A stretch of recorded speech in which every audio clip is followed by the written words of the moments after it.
your intent is not to replace pension board members, what is your end game? Be definitive. My end game is, as I said before, to have same thing we did with the rollout of our June 14th report, to have real numbers that are unassailable in good faith, to share those numbers in a real sense and have a discussion about those numbers, not a speculation about what could be.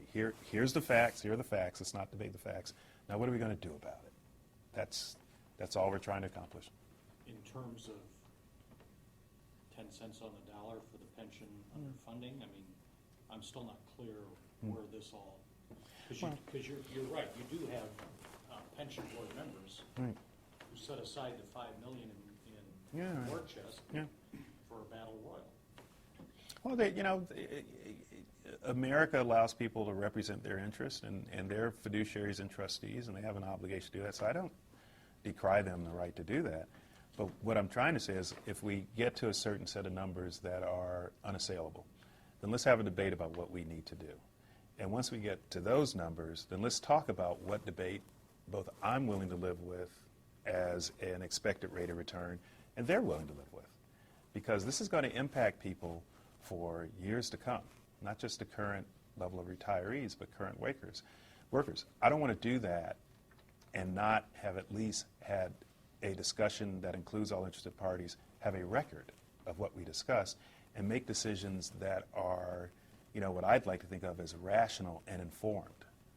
So that's why we're being so careful. Some people say we're being too careful, but I think it's right. One more quick follow-up. If you don't come to an agreement, it does go to bankruptcy court, and you have some sort of crammed down that Judge Rhodes would have to decide. Can you definitively state your position?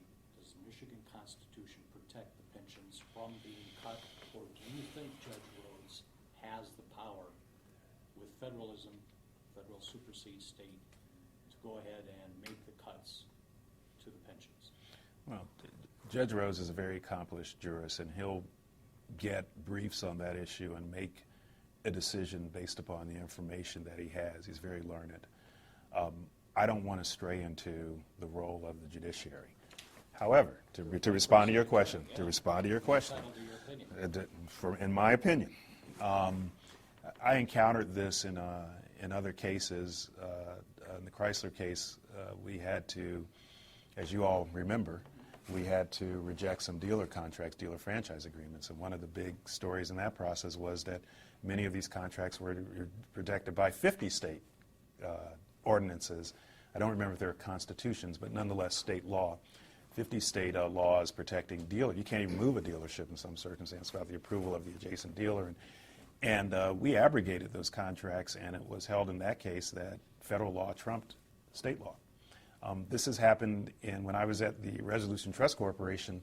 We were working under the 1989 Financial Institution Recovery Reform and Enforcement Act, FIREA. And I handled cases that trumped California state escheat law, which was money that should go into the pockets of the state if it's not unclaimed accounts. If it's not claimed or go to the federal government, we established that it should have gone to the federal government. We abrogated New York state rent control law, which had been in place from the 40s in connection with World War II, that the provisions of the federal statute requiring the disposition of the property trumped New York state rent control law. So I've seen this done in many other circumstances beyond just state pensions.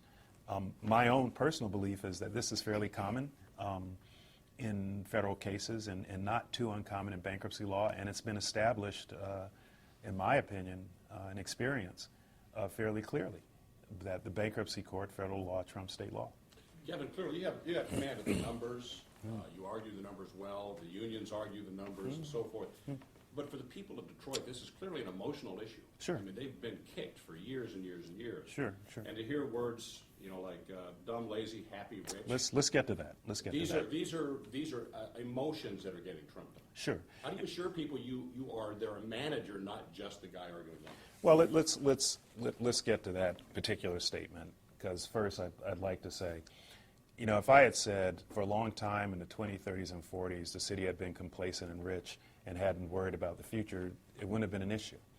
That very phrase I think I used about myself at the June 10th public meeting, and I've used it many times in the past. And usually it elicits a laugh because it's just a way of saying, you know, we're complacent, we hadn't been paying attention. I was not as sensitive as perhaps I should have been to the fact that some people who do not read the Wall Street Journal would have interpreted that in a way that I was not making a figurative statement about complacency, but a literal statement about the people, even in context, said the city. I didn't say anyone, any person. So first I would say that was not my intent. And second, I would say very clearly to the people of Detroit, I apologize to the extent anyone was offended. Let's get by this.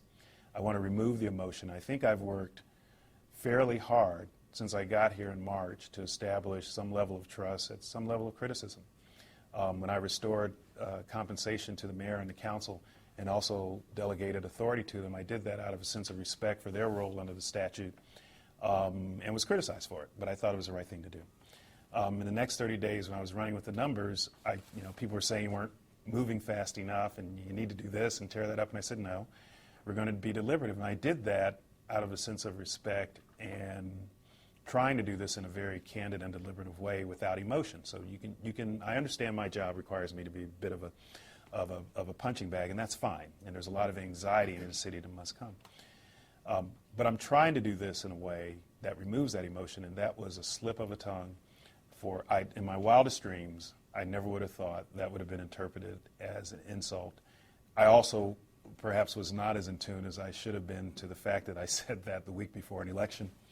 Not particularly a smart thing to do. I was being dumb in that sense. But I'd also say, I'm good, bad, right, or wrong. I've had 30 years of conduct of how I've conducted myself, even with my opposition. I think at this point in this process, there's been a lot of review. As I understand it, people have gone back and talked to other people. They've found my first grade teacher. I don't think I haven't seen my first grade teacher. Hi, Mrs. Larkins. Nowhere, as far as I've known, in that they said that there's been any indication I'm that kind of person. I have never condescended to anyone. I wasn't raised that way. I've always tried to be a fair and engaging human being, when dealing with adversaries in other cases. And believe me, dealing with some of the lawyers I've dealt with over my years, that's been a challenge. I have never, ever tried to insult anyone. And so I'll say again, just to be clear, I apologize to the extent anybody was hurt by that statement. That was not my intent. You probably will not hear that from me again. Would have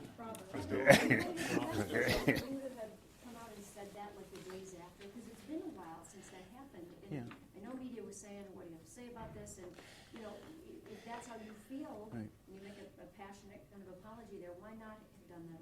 Well, as I said, I'm sort of, in this process, I'm sort of deliberative, and I frankly sought the advice and counsel of some of my elders. I spoke to the mayor, for instance, some of the council people. I spoke to other reporters. Even this morning, I spoke to members of one of our boards, and they made me aware there are efforts by some of sending out letters and everything. And to be honest with you, Joanne, part of my approach has been, even as a lawyer, you never cop to a plea when you're innocent, right? If you didn't do it, you didn't do it, and I'll do the time, but I didn't do it. I've never meant to insult anyone. Like I said, I've said that about myself. It's a little term. But I've since come around to realizing, it's a distraction from what we have to do. It's important business. It's drawing people's attention and making, the average resident isn't going to parse through whether it was literal or figurative. They're just going to hear, perhaps from other people, Kevyn Orr said this. And as one of the people who reached out to me made me aware, says, Kevin, you don't think of yourself as a politician, and you're not. He says, but you have a very public position. And in that sense, you need to be perhaps more aware that you're not just an attorney in this job or just a professional, that you have a public persona and a public responsibility.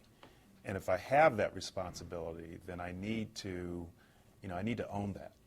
I need to put on that cloak. And after thinking about it, and it takes me, I'm deliberative, I take time and make sure, and frankly get to my own initial response, which was, I was a little offended, frankly. Why would anybody say I would say that? I'm not that person. Never been that person.